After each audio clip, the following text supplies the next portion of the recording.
प्रिय छात्र छात्राओं, चलिए आज हम लोग बिहार विद्यालय परीक्षा समिति के द्वारा हिंदी 100 मार्क्स की किताब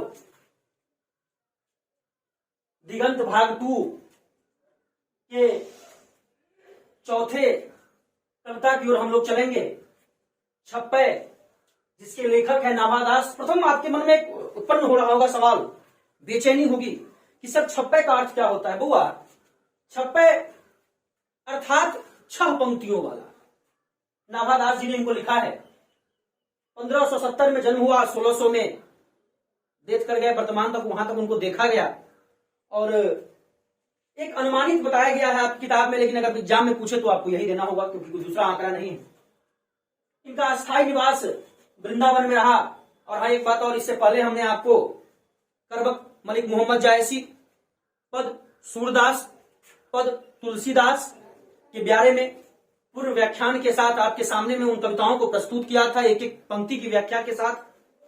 आप YouTube पे जाएं, फायर इंग्लिश क्लासेस नाम से सर्च करें, वो सारी कविताएं आपके समक्ष प्रस्तुत हो जाएंगी। आप उसे पढ़ें, याद करें, और यदि पढ़ने के बाद, समझने के बाद यदि और कोई दिक्कत होता है तो दोबारा देखिए। यदि फिर भी यदि समस्या उत्पन्न होती है तो आप जाएं और इस नंबर पे कॉल करें।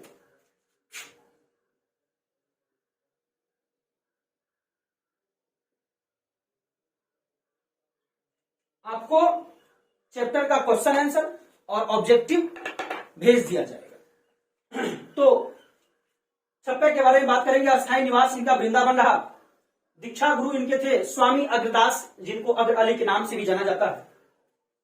कृतियां भक्तमाल, अष्टयाम इनकी प्रमुख कृतियां हैं। और काल मतलब भक्ति काल के कवि हैं। विचारधारा इनका था राम भक्ति।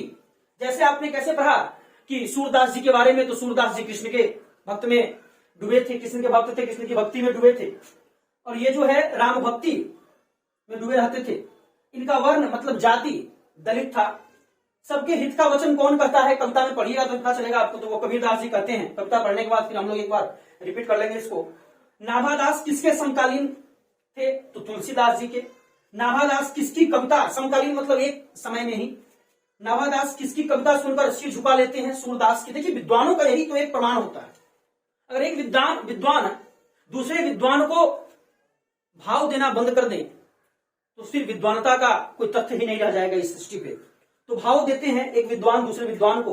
और यहां तक कि नाभादास अगर सूरदास जी की कविता को सुनते हैं तो अपने सिर को झुकाते हैं और नमन करते हैं। वाह, क्या शब्द है।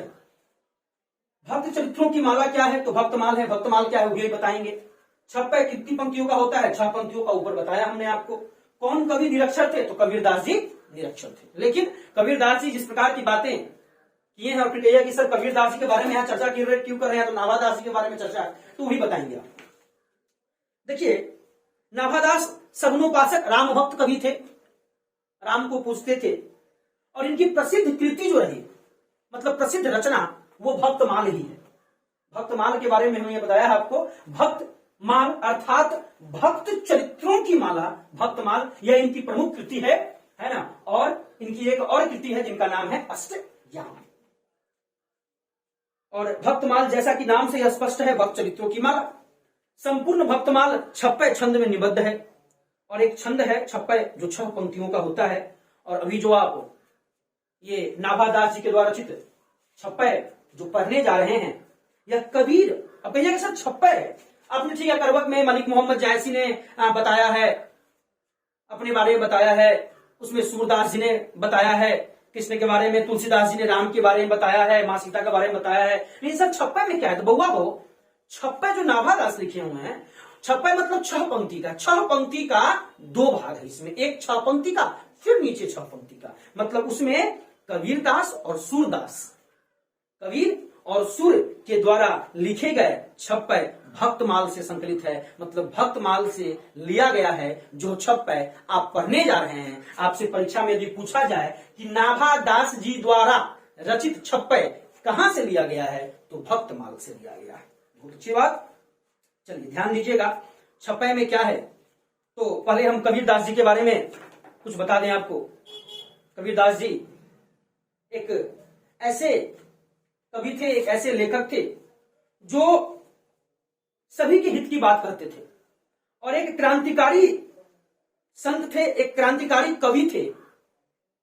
हिंदू हो, मुस्लिम हो, सबके बारे में कहते थे। समाज में जो रूढ़िवादिता है, जो परंपराएं गलत तरीके से चली आ रही हैं, उस पे वे शब्दों का प्रहार करते थे और लोगों की आंखों की पट्टियों को हटाया करते थे। और वो कहते हैं कि पाहन पूजय हरि मिलय, पाहन पूजय हरि मिलय, तो मैं पूजू पहाड़, ताते ये चक्की भली जिसे पीस खाए संसार। हिंदुओं के बारे में कहते हैं।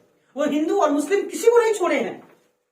सब में जो रूढ़िवादिता है, उन रूढ़िवादिताओं को इन्होंने अपने शब्दों से बयां किया है। और बहुत सारे समाज में अभी भी यह प्रथा है कि मतलब कुछ कुत्ता से शादी करा दिया जाता है, या कबीरदास जी, मतलब बहुत पढ़िएगा उनके बारे में तो पता चलेगा आपको। है ऐसा चीज, ये गलत हम नहीं बता रहे हैं आपको, ये है। लेकिन कबीरदास जी कहते हैं कि कुत्ता से शादी कर लिया तो वो अच्छा है, किसी मानव से, किसी छोटे जात से, किसी बड़े जात से, किसी अपने से अलग जात से शादी कर लिया तो वो गलत हो जाता है। ये कबीरदास की रूढ़िवादिता है। फिर कहते हैं कि अभी बताएं आपको हम कि पाहन पूजय हरि मिलय, तो मैं पूजू पहाड़, ताते ये चक्की भली जिसे पीस खाए संसार। और फिर ये हिंदू के लिए कहते हैं कि पाहन, पाहन अर्थात पत्थर, कि पत्थर पूजने से यदि भगवान मिल जाता तो मैं पहाड़ को पूजता। यदि पत्थर पूजने से, मंदिर जाते हैं ना, शिवलिंग है भोला बाबा का, या हम घर पर शालिग्राम रहते हैं, सत्यनारायण भगवान का पूजा करते हैं, तो वहां पत्थर को पूजते हैं। तो कबीरदास जी कहते हैं यदि पत्थर को पूजने से भगवान मिल जाए तो हम बड़का हिमालय पहाड़े को पूजाएंगे, हमरा बड़का भगवान मिल जाएंगे। कि पत्थर पूजे हरि मिले, तो मैं पूजू पहाड़, और ताते ये चक्की भली जिसे पीस खाए संसार। उससे अच्छा तो यह लोहा का यह चक्की है, यह जाता है, जिससे आदमी कम से कम उस पत्थर को रगड़ करके, चला करके अपना पेट तो भरता है। फिर मुसलमानों के लिए क्या कहते हैं कि कंकर पत्थर जोड़ के मस्जिद लियो बनाए, कंकर पत्थर जोड़ के मस्जिद लियो बनाए, और ताज रिमुल्ला बाग दे क्या बहरा हुआ खुदाए। मुसलमान को भी उन्होंने नहीं छुड़ा। और वो कहते हैं कि अगर आपने मस्जिद बना दिया कंकर पत्थर जोड़ के, ठीक है, अच्छी बात है, तो फिर उस पर आप बड़े बड़े लाउड स्पीकर लगा के उस पर जोर से, मुर्गा जिस प्रकार सुबह सुबह बाग देता है, चिल्लाता है, लोगों को जगाता है, उस प्रकार आप बाग दे रहे हैं। क्यों? आप क्यों ऐसे बाग दे रहे हैं? क्या आपका खुदा, आपका भगवान, आपका ईश्वर, आपका गॉड बहरा है क्या? मतलब हिंदू और मुसलमान किसी के पक्षधर नहीं थे। निष्पक्ष भावना से, अपने शब्दों के माध्यम से यह लोगों के बीच अपनी भावनाओं को पहुंचाते थे और सही चीजों को लोगों के सामने में प्रदर्शित करते थे। तो कुछ इसी प्रकार से कबीरदास जी के बारे में पहला छप्पा है। फिर दूसरा छप्पा सूरदास जी के बारे में है। और सूरदास जी के बारे में क्या बताना, सूरदास जी तो बड़े विद्वान थे और उनके पास आंख न होते हुए भी दुनिया को जो चीज वो दे गए वो आपको बताए उस दिन पिछले कविता में, और उसी चीज को लेकर आगे हम बढ़ेंगे। तो व्याख्या को ध्यान दीजिएगा। व्याख्या समझने के लिए अपने सामने में आप दिगंत भाग 2 नाम की किताब को निकाल लीजिए और एक एक शब्द को हम लोग देखेंगे कि भक्ति विमुख जे धर्म सो सब अधर्म करी गाय, योग यज्ञ व्रतधान भजन बिनु तुक्ष दिखाए। हिंदू तूरक प्रमाण रमैनी सबदी साखी, अब पक्षपात नहीं वचन सबके हित के भासी। आरूढ़ दशा है जगत पे मुख देखी नाही भानी, अब कबीर कानी राखी नहीं वर्णाश्रम पट दर्शन। मतलब कबीर जी किसी के पक्ष की बात नहीं कहते, तो कहते हैं कि प्रस्तुत पंक्तियों के माध्यम से कबीर कहते हैं कि जो मनुष्य भक्ति नहीं करता वही धर्म पर चलता है। और आज के समय में यज्ञ व्रत दान भजन सभी तुच्छ है। और कबीर द्वारा रचित साखी सबदी और रमैनी हिंदू और मुसलमान दोनों के लिए प्रमाण के रूप में है। ये इनके द्वारा किए गए रचना है, साखी सबदी रमैनी। इनको पढ़िएगा तो पता चलेगा ये किसी जात पात के पक्षधर नहीं थे। मतलब दुनिया में किसी भी जात में कोई रूढ़िवादिता यदि है तो उसको यह समाप्त करना चाहते थे। वे कहते हैं कि कभी भी मनुष्य को पक्षपात नहीं करना चाहिए। पक्षपात नहीं वचन सबके हित की भाषी। पक्षपात नहीं कीजिए, सबके हित का वचन बोलिए, ऐसा वचन बोलिए जिससे सबको फायदा हो।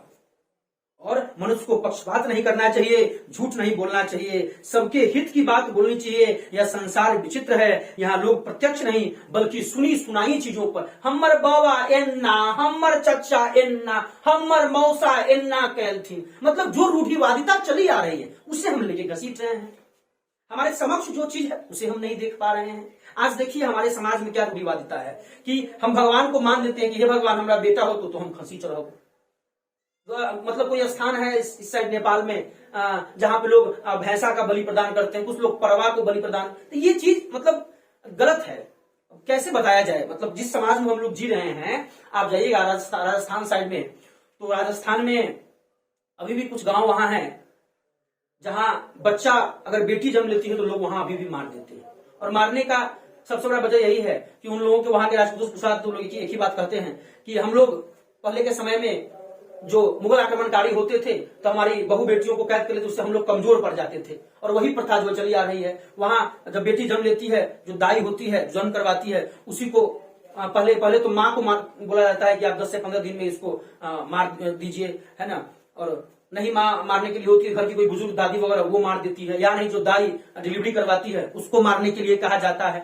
और वहां तो बालू वगैरह है तो किसी को बच्चा के नाक में बालू रख दिया जाए या बालू के तकिया से मुंह बंद कर दिया जाए तो मर जाते हैं। तो कहने का अर्थ यह है कि ये चीज अभी है और ये सत्य बात है, असत्य नहीं है, सत्य बात है, आप पता लगाएं, है ना। हमने न्यूज पे देखा था और आज तक गलत न्यूज चैनल नहीं है। तो कहते हैं कि सबों के हित का बात बोलना चाहिए। यह संसार विचित्र है, यहाँ लोग प्रत्यक्ष नहीं बल्कि सुनी सुनाई बातों पर भरोसा करते हैं, प्रत्यक्ष पर बात भरोसा नहीं करते। इन्हीं कारणों की वजह से कबीर जातिवाद, धर्म, ग्रंथ, शास्त्र, दर्शनों का महत्व नहीं देते हैं। ये कहते हैं कि जातिवाद, धर्म, ऊंच नीच, काला गोरा, शास्त्र, इस सब का हम धर्म नहीं देते। भैया शास्त्र लिखा गया, आज लिखाया है, आपके जन्म से 2 महीने पहले शास्त्र लिखाया है नहीं, शास्त्र लिखा गया 100 वर्ष, 500 वर्ष, हजारों वर्ष पूर्व। और वो शास्त्र जो लिखा गया है, उस समय क्या स्थितियां थी समाज में, उस समय क्या सिचुएशन था समाज में, उसको देखते हुए लिखा गया था। लेकिन आज आप किस परिस्थिति में, किस स्थिति में जी रहे हो, उसमें तो वो तो शास्त्र से नहीं हो सकता। तो कबीरदास जी कहते हैं कि वर्तमान की स्थिति को देख करके हमें अपने जीवन को जीना चाहिए, पुरानी बातों को, रूढ़िवादिताओं को घसीट के अपने आगे नहीं लाना चाहिए। फिर ये जो रचना था ये कबीरदास जी के द्वारा लिखा गया था, मतलब कबीरदास जी के बारे में बताया गया था नाभादास जी के द्वारा। अब जो अगला छप्पा है वो है सूरदास जी के बारे में। तो कबीरदास जी के बारे में जो हमने बताया वो आपको समझ में आ गया होगा कि भक्ति विमुख जे धर्म सो सब अधर्म करी जाए। मतलब जो भक्ति विमुख है, सही भक्ति नहीं करेगा, सही में जो अधर्म करता है, कि प्रस्तुत पंक्तियों के माध्यम से कबीर कहते हैं जो मनुष्य भक्ति नहीं करता वही धर्म पर चलता है ना। उदान करेगा, खूब ये करेगा, वो करेगा, लेकिन सच में भक्ति नहीं कर सकता। सच में भक्ति क्या है? कोई गरीब है, कोई गुरबा है, कोई सताया हुआ है, उसकी सहायता आप करें। क्या फायदा मंदिर में 1 करोड़ जाके दान कर दिया, देयर इज नो बेनिफिट्स, कोई फायदा नहीं।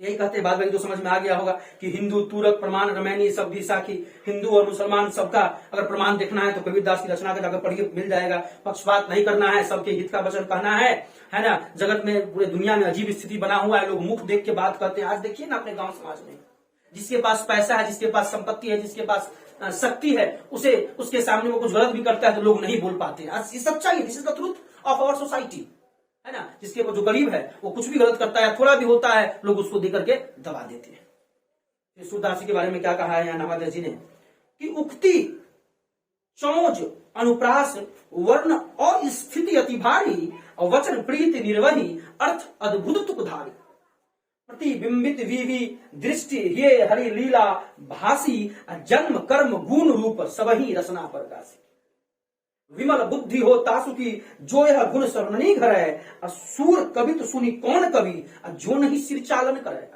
सिर चालन, उक्ति चौज अनुप्रास वर्ण और स्थिति अति भारी।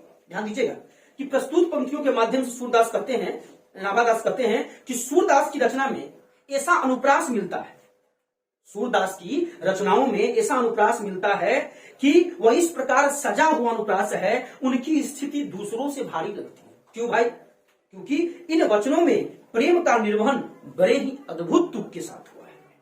उनकी दिव्य दृष्टि से हृदय में हरि के लीला का कृत्य महसूस होता है। बताए थे ना, सूरदास के पास आंख नहीं थी, अंधे थे बेचारे, लेकिन फिर भी उन्होंने क्या किया, अपने अंधे आंखों से ही जिस प्रकार उन्होंने इस दुनिया को देख लिया, आप या हम 2 आंख होते हुए भी यह संसार उस दुनिया को नहीं देख पाए। कहते हैं कि उनकी रचनाओं को पढ़ने से सूरदास जी के सामने में सीधे माथा नहीं झुका लेते हैं, यहाँ पे सीधे माथा नहीं झुका लेते, कुछ बात होगा भैया, तब माथा झुका लेते हैं। तो वही नाभादास जी कहते हैं कि सूरदास जी की कविताओं को पढ़ने के बाद लगता है कि सच में एक भक्ति का विभोर उसमें जन्म निकलता है। उनकी दिव्य दृष्टि से हृदय में हरि के लीला का कृत्य महसूस होता है। यहाँ जन्म कर्म गुण और रूप सभी को जीव से ही प्रकाशित किया गया है। यहाँ जन्म कर्म गुण रूप सभी रसना प्रकाशी, सबको जीव से ही प्रकाशित किया गया है। और विमल बुद्धि हो तासुकी, जो यह गुण सर्वननी धर है। और कहते हैं जिनका बुद्धि विमल होगा, स्वच्छ होगा, जो यह सुनता है, तेज सूर्य के समान कोई कवि नहीं। और सूर्य के कविताओं को सुनकर, सूर्य की कविता सुनी कौन कवि, जे नहीं सिर चालन करे। और सूर्य की कविता को सुनकर कौन अपने मस्तक को नहीं झुकाता है। सूरदास जी की कविता को सुनने के बाद कौन उनकी कविताओं के सामने, उनके शब्दों के सामने नतमस्तक नहीं होता है। सभी आदमी होते हैं, क्योंकि सूरदास जी ने बिना आंख के ही उस दुनिया को जिस प्रकार देख लिया, जिस प्रकार वो भगवान की भक्ति के इस सराबोर में डूब गए,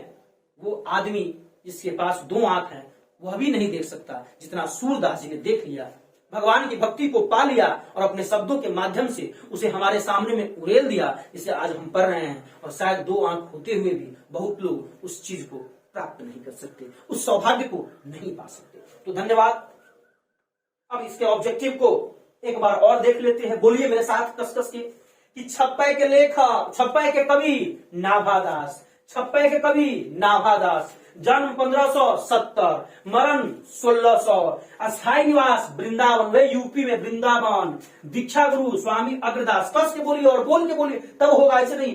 दीक्षा गुरु स्वामी अग्रदास अग्र अली, कीर्तियां भक्तमाल अष्टयाम, प्रमुख कीर्तियां। किस काल कवि थे बउआ? भक्ति काल।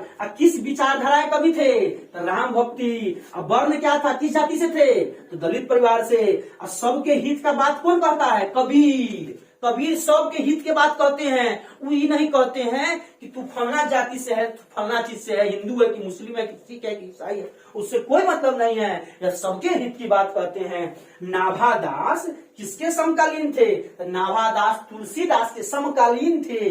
नाभादास किसकी कविता सुनकर सिर झुका लेते हैं? तो सूरदास की। पढ़े ना यहाँ पर कि सूरदास की रचना में एक ऐसा चीज है कि सूर कवि तो सुनी कौन कवि, जो नहीं सिर चालन करें। कौन ऐसा कवि होगा, कौन ऐसा आदमी होगा जो अपना माथा नहीं झुकाएगा, है ना। और भक्त चरित्रों की माला क्या है? तो भक्तमाल। छप्पे कितनी पंक्तियों का होता है?